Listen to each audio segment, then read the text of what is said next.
हिंदुस्तान की आज़ादी में लाखों लोगों ने अपनी शहादत दी। हम अपने स्वतंत्रता सेनानियों के त्याग और बलिदान के कारण ही स्वतंत्र देश में रहने का आनंद ले रहे हैं। कोशी प्रमंडल के लोगों ने असहयोग आंदोलन और सविनय अवज्ञा आंदोलन में भी काफी सक्रिय रूप से भाग लिया। छेदी झा द्विजवर, राम बहादुर सिंह, राजेंद्र मिश्र, गंगा प्रसाद सिंह, चित्र नारायण शर्मा, कार्तिक सिंह, मोहम्मद कुदरतुल्ला आदि सैकड़ों लोगों ने कोसी प्रमंडल में स्वराज की भावना को विकसित किया।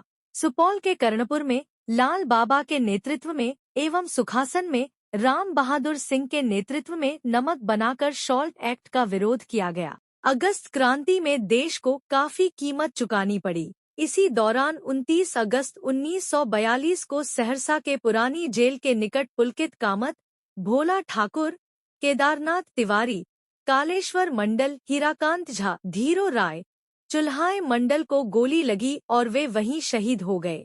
इसके अलावे सहरसा के 29 अगस्त 1942 के गोलीकांड में 12 लोगों को गोली लगी थी और कई गांव पर सामूहिक जुर्माना लगा।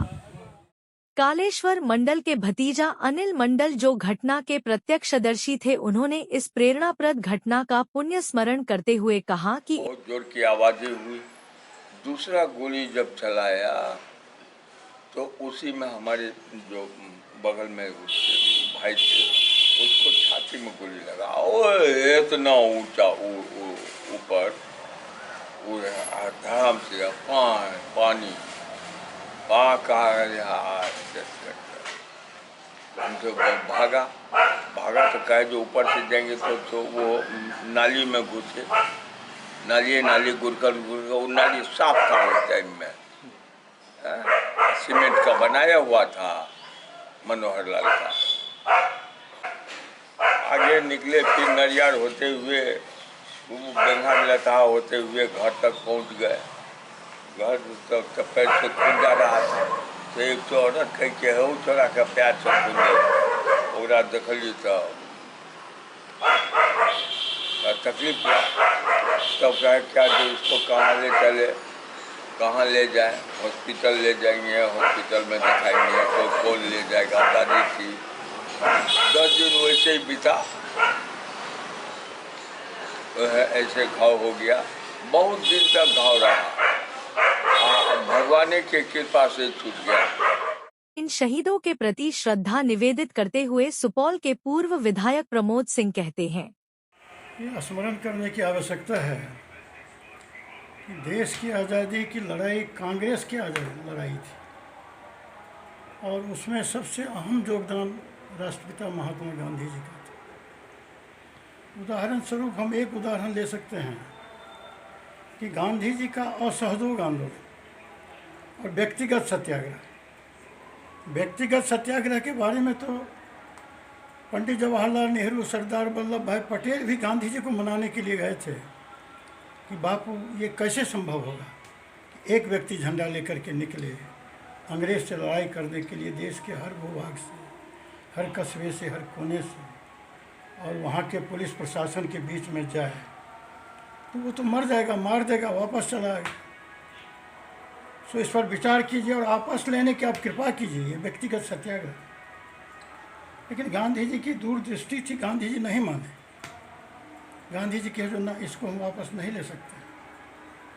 सत्याग्रही बने डॉक्टर राजेंद्र प्रसाद, थाना बिहपुर में, हमारे यहाँ पंडित राजेंद्र मिश्र, लहटन चौधरी इत्यादि अनेकों उदाहरण हैं। अब उसको देखने के लिए जो गांव से जो एक इनोसेंट ग्रामीण देखने के लिए आता था कि सत्याग्रह निकलेगा झंडा लेकर के, इनकलाब जिंदाबाद कहेगा, आज़ादी हमारा जन्मसिद्ध अधिकार है ये नारा लगाएगा, राष्ट्रपिता महात्मा गांधी जिंदाबाद कहेगा और पुलिस उस पर लाठी बरसाएगी, अंग्रेज की पुलिस टोन। ये देखने के लिए लोग उमड़ता था चारों बगल से। लेकिन जब यह देखा आम लोगों ने कि एक सही मांग रखने वाले व्यक्ति के साथ में इतनी बर्बरता के साथ अंग्रेज़ों की पुलिस या व्यवहार करती है, तो यह आंदोलन खेत में चला गया, यह आंदोलन घर में चला गया, यह आंदोलन गांव और कस्बे में चला गया। यही परिणति है कि जब 29 को 29 अगस्त को ये बातें हुई कि अंग्रेज़ बहुत हरबे हरियार और खजाना लेकर के जा रहा है, और ये जब हवा फैली तो आम लोग जो शहीद हुए उनको छोड़ करके भी हजारों की संख्या में लोगों ने उसे घेरा, उससे प्रतिशोध बदला लेने के लिए अंग्रेज़ों को भगाने का ठान करके मन में उस पर आक्रमण किया था।